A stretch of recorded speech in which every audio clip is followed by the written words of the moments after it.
Man, that was a good video. Welcome, everybody, to episode 2 of Industry of Impact, LinkedIn Live series and podcast that is really meant to shine a light on people who are making a positive impact on people, on companies, on communities. You know, from industrial to tech to food and beverage, consumer goods, there are a lot of people out there who are doing good things. And the bottom line is we just love talking to them. So my name is Mark Berger, and I'm the VP of Marketing for AMI. I have a couple of co-hosts today. Bill Allen is our VP of Sales and Marketing for AMI, and our CEO, Julian Meir. Hey, everyone. Today is all about our guest. She is the CEO and founder of Brodo and Grow with Erica. Please welcome Erica Rankin. Thank you. Thanks for having me. Absolutely. How are you today? I'm good. It's a little gloomy here in Toronto, but it's good. It's Wednesday, Thursday. It's Thursday. It's a good Thursday. That's sign number one that you're a busy CEO is what day is it, right? Before we kind of dig in a little bit into your story and what you're doing now, I'm just really curious. What was your morning like? What's your morning routine? I'm sure, since I did a little bit of looking into you, I'm sure first maybe some cuddling with Toby, your cat, right? Feeding Toby. But what is your morning routine like? What have you done today up until this point? You did your homework. I love that. Actually, so my dad, it's a funny story. I've moved a bunch of times, and I moved back at my dad's last year, and he kind of took Toby in, and I moved again, and I was going to take him away, but my dad loves this cat so much, and I could not take him away. So my dad now has Toby, and I visit Toby like probably once every few months. I really miss him, but I guess my morning, so I wake up, I usually do a strength training or a Pilates class. I've been waking up really early, which is kind of not usually my thing, but I get up around 5:45, which is crazy. And then I go to this class, and then I come home, make breakfast, listen to a podcast, sometimes journal. I don't always journal. And then I head to my co-working space and work throughout the day, and then go home. So that's kind of what I do on a good day. Not all days are like that. Right. I got you. Very good. Good. Bill, you want to ask what you got? Yeah, I had admittedly a bit starstruck here, Eric. I've watched you kind of come up through, and it's been an extraordinary journey. So I've enjoyed watching it. And I was wondering, when you first decided to do this, what was the reaction from friends and family when you said, I'm going to start a cookie dough company, right? That's a very interesting company to start. Yeah, first off, thank you so much. No, that means a lot to me. And it's my parents, they supported me and they love me, but they did not understand it. I think I remember when I was like mocking up my logo and like telling my dad what I was doing. He's like, "You're doing what? Cookie dough?" And again, like, cookie dough is so niche, and there's some generations that don't really understand it or didn't really eat it. It's kind of like a Gen Z millennial thing, I find.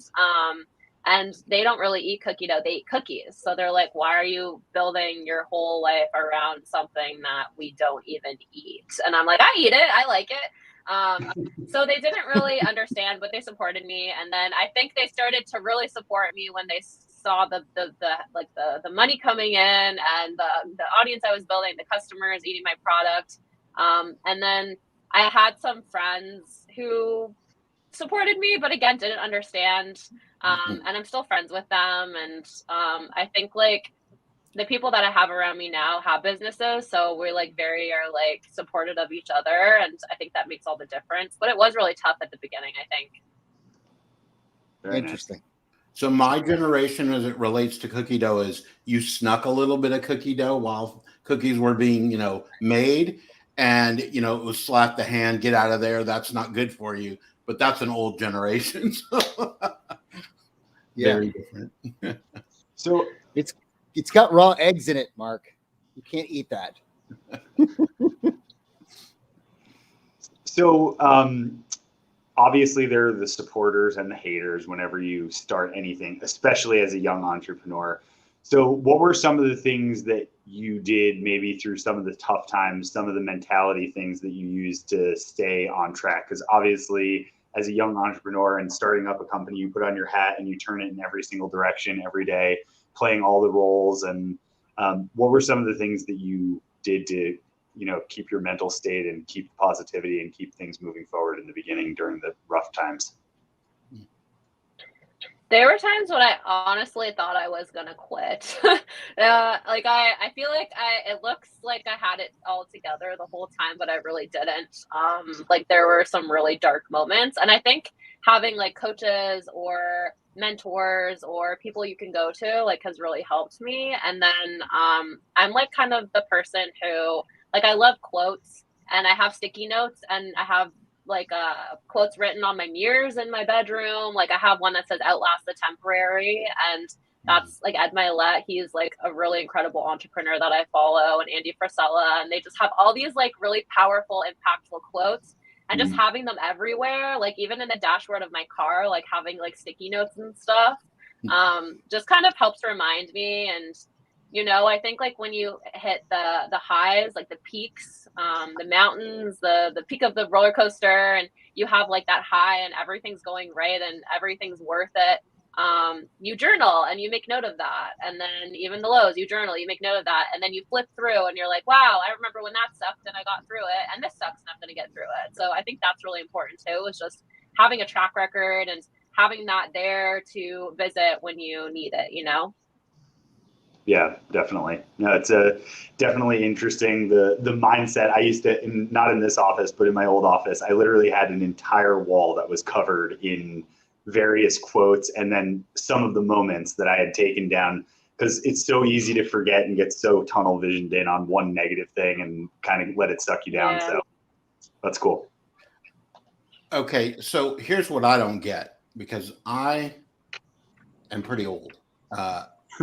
I'm 53, and I heard and read about you at 23 years old, sitting in a cubicle, no windows, unhappy people around you, that whole setup, with a degree in psychology, and you make a decision to do something radically different. So what did you do, and how in the world did you come to that decision? I think it was because I was so miserable and I just didn't want to live my life the way I currently was. And I was getting really, like, I was just going through the motions. I was working, it's funny, I was working a job that the prerequisite was to have an undergraduate degree. We know they're not cheap, right? You go to school for 4 years, you get your degree, then you get a job. So I got this job and I thought I'd be getting paid all this money, and I was getting paid literally like minimum wage with no benefits on a contract. And then I look over at my sister, who, like, she's incredible. She dropped out of college and she was working at a grocery store and she was doing better than me. And I was like, this is so messed up. So I ended up quitting. I was also working at a bakery at the same grocery store that she worked at, and that my friends worked at, and that my friends' siblings worked at, like super small town. Everyone worked at this grocery store. And then I did personal training on the side, and I just said, enough. Like, I need to find one thing that fulfills me and where I feel like I'm like, like living my life with purpose. And I went backpacking, I went traveling, and then that's kind of when I got inspired to start a business. But it was all triggered by podcasts that I listened to at my 9-to-5 desk job. Okay. Yeah, I'm blown away, but I'm just blown away by the mindset, because, like I said, in my elderly age, people sit at that cubicle for their whole career before maybe they've had that thought many times, but they're like, no way. So it's inspiring, and I'm sure one of the reasons you do inspire so many people is because it's inspiring that you took an action, that you actually stepped out and did it. So kudos. Yeah, absolutely. Thank you. All right, I have another one. Bill doesn't have one. Yes. So really, I have a quick one. This will probably be pretty quick for her. What's your toughest challenge since you started this, if there is one? I could write a whole book. Honestly, I think like the thing that's like hard for me is like I know what I'm good at and I know what I'm not good at, and operations, obviously, like the numbers, all of that stuff. I'm okay at it, but I don't enjoy it. And when you don't enjoy something, you don't do it well, you know? So I'm really good at marketing, storytelling, building community, and I know that I'm good at that. I don't have an ego or anything. I know what I suck at, and operations is just not it. So I guess growing the company, and I'm excited to like start putting hats on other people rather than me like switching 9,000 hats every day, because it kind of gets old and tiring and it's not sustainable. So Very good. Thank you. How do you feel about that whole side of it, the managing people? Like that's another world in and of itself. What's your feeling about getting into that whole side of it?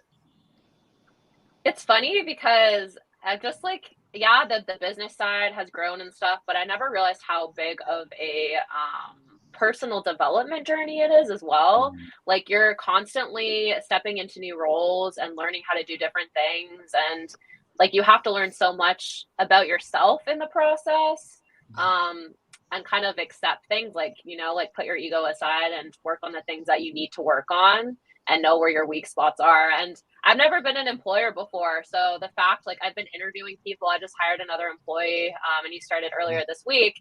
But again, it's like, you know, it's just new stuff that I have to learn and get comfortable with. And I have really incredible mentors and friends that I go to for advice and stuff. And it's exciting, but it's scary. And I don't know, it's just like this big evolution of changes. Always. There's always changes. Yep. Very true. Very true. Do you see any correlation? I saw that you were, you know, into fitness for a long time, and it sounds like you still are.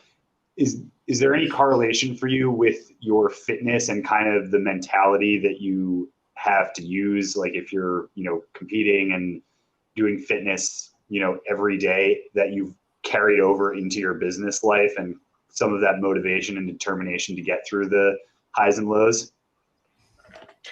Yeah, it comes down, it's like master the monotony, right? Like it's like you have to do the basic things every day. And that was like the mindset I had when I was doing my prep for like bodybuilding and stuff. Like the days where you don't want to do anything are the days that matter most, and they're going to push you like the most far, essentially. I think a lot of those habits kind of carried over to my business side of things, and I just have like the non-negotiables personally and the non-negotiables for the business, and there's always things that you have to do, and the discipline, like it trumps all. Like motivation is like kind of this thing that everyone's like, oh, you're so motivated, I wish I was so motivated. I'm like, no, I literally am not motivated at all. Some days I'm miserable and I don't want to do anything, but I just force myself to, right? Even with like working out, it's like the Mel Robbins, like the 5 4 3 2 1 thing. Like you wake up and you're like, okay, I'm not even going to give myself time to make excuses. I'm getting out of bed and I'm going. And then you get out the door and then your brain doesn't understand what's going on and you're already there. So that's kind of what I do. Yep. I think that's good advice.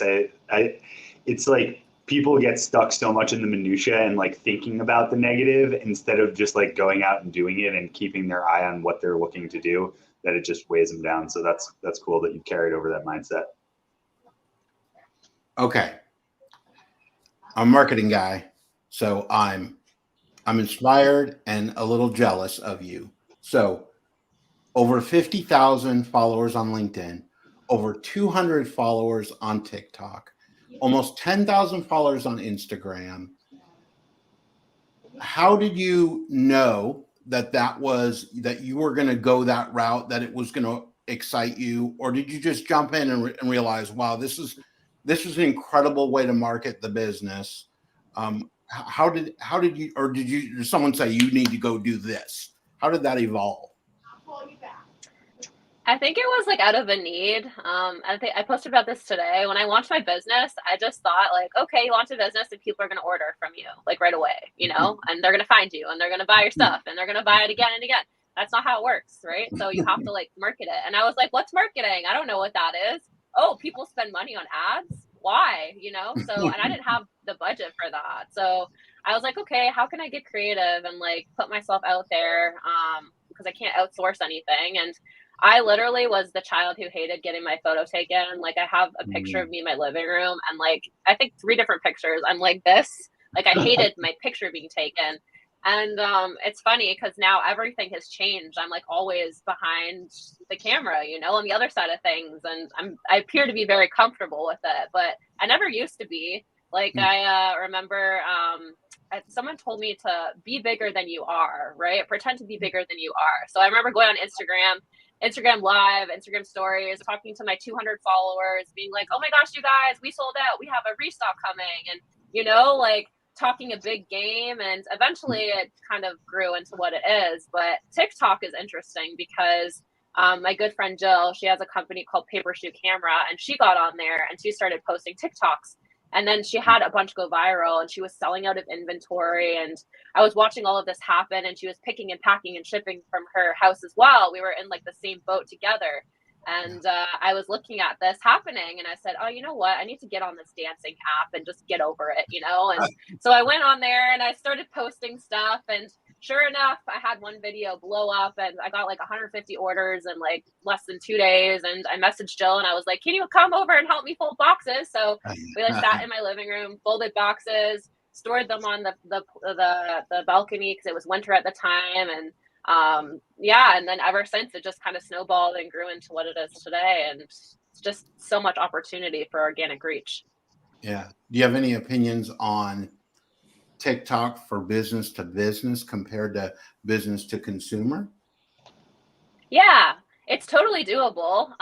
The people that you're trying to reach, like, obviously it'll be smaller, but it's just a matter of putting out the right content, and then once you reach the right person, you ride that momentum, and then you continue to put out content, and you'll continue to reach them. And I always tell people it's better to have like 5,000 followers that love you, know you, support you, purchase from you, than 500,000 who don't know who you are, right? And don't support you really in the same way. So focusing on like the engagement ratio rather than the views, because people get caught up on the views a lot, and they really don't matter. Yep. Very true. Awesome. I want to talk flavors because I'm already looking at 2023 when it comes to the US. So are you looking outside the box at any like chili lime or espresso? Like, are we looking at like getting out there a little bit and doing some different flavors? I don't know about chili lime. Yeah, I had someone request like a hummus flavor, like a I don't even remember what it was. It was very interesting, like savory ones. And I guess so it's interesting. Like when I started the company, I had like at one point I think I had 15 flavors, because I would just go in the kitchen and like, you know, I'd be like, okay, I'm gonna make 100 jars today, and I would make 100 jars of this flavor, and you know, like take the pictures in my apartment. And now it's like, oh, you have to do a minimum run of like 2,000 units and then order like 20,000 containers. And so it's a lot harder to make moves. But as I grow, like 100%, I'm looking at doing like exclusive drops for like different seasons, and maybe collaborating with like other influencers or brands or co-branding, or like, I think there's lots of opportunity there. And I definitely want to diversify the flavors that we got. Cool. So I'm really into cooking and baking, and my wife is like super into baking, bake like thousands of Christmas cookies and all kinds of stuff. Were you always into baking and cooking and this kind of stuff, or was it born from another, dimension? So this weird obsession with food happened in like university, where I started this Instagram page called Erica Foodie. And I think my roommates used to make fun of me because I would literally make a meal, and then I would go next to the window with my plate and my phone and like take an Instagram picture and post on my Instagram for every single thing that I ate. And then I got really curious about like recipe development and better for you food. So I would make like pudding out of avocado, like really weird things that tasted good, didn't taste healthy, but they were healthy. And then as I got more into fitness and did bodybuilding, there were a lot of things that I couldn't eat, like cookie dough. And I started like just throwing random stuff in a bowl, adding protein to everything, made a cookie dough that I could eat. And then now what's packaged and sold is somewhat of a version of what I used to make for myself. But that's kind of where it came from, is me wanting to like eat better, live better, know what I'm putting in my body. And I guess, yeah, starting to really care about my health. Cool. Another quick question. So as a young entrepreneur and a CEO, looking back over the journey you've had, and I'm sure whether they're watching now, or I'm sure you have a lot of people who, come to you asking questions, are there 2 or 3 key pieces of advice that you would give, yourself, if you could look back and give yourself those pieces of advice? I like that question. It's a good question. I think one big one is like, think about scaling sooner than later. I'm kind of the person who flies by the seat of her pants, and you can't really do that when you have a business. You have to plan. And I think while it's good to like take it day by day and live in the moment and not get too hung up on the future, like you need to like plan for the future and like, what would it look like if I outgrow this operations and need to take the next step? Like kind of have that all planned out. Because it took me a long time to find a co-packer. It took me a long time to reformulate. Like I could be so much further along if I had just planned a little bit better. And then the other thing is just like asking for help. Like I went a year in like having my business and not asking for help because I was so stubborn. And even like I had a friend who like he saw me struggling in the kitchen. I would literally screw on lids until my hands bled in the kitchen. And I would come home and then he's like, I can help you. And I'm like, no, it's fine. Like, I don't want to burden anyone, or I can do it. It's fine. And then he came to the kitchen with me and we did double the amount. And I was like, why didn't I do this sooner? Like, it's so frustrating to me. Like, I had to have those moments. Same with having an employee come on. Like, I finally had an employee and then he took all this work off my plate. And I was like, wow, I can actually like think creatively and focus on the business growth and work on the business instead of in the business. So I think those are 2 big things, I think. And I know it's pretty common with a lot of people. Yep. Absolutely. Those are great. So talk a little bit about Grow with Erica, because you've turned your success from TikTok and growing organically through TikTok into a business in and of itself. So what's Grow with Erica?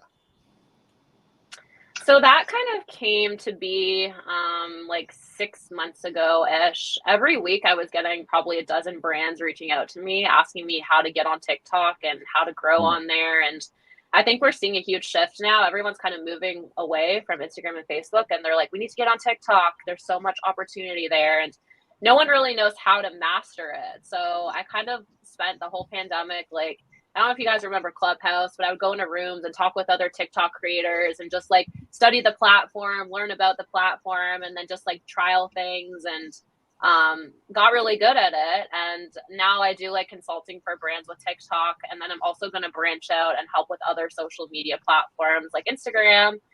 LinkedIn is a huge one. And I think a lot of people miss that opportunity. Like there's so much potential there.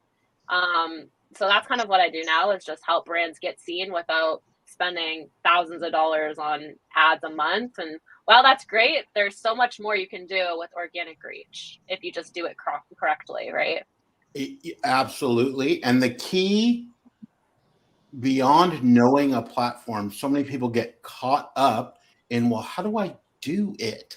Right? There's that. Mm-hmm. But what would you say the key is beyond that on any social media or networking platform?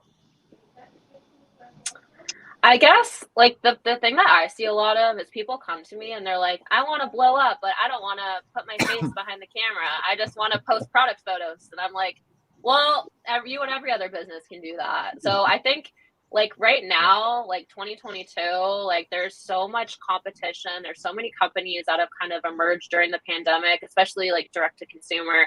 Like, how are you going to differentiate yourself? And I think by building out a community and like connecting with your customers on a more personable, deeper level, like that's kind of what I show people how to do. I'm like, okay, well, I could tell you to do A, B, C, D, but you actually like need to put in the effort and, care about what you're doing and what you're putting out there and adding value and not just sales.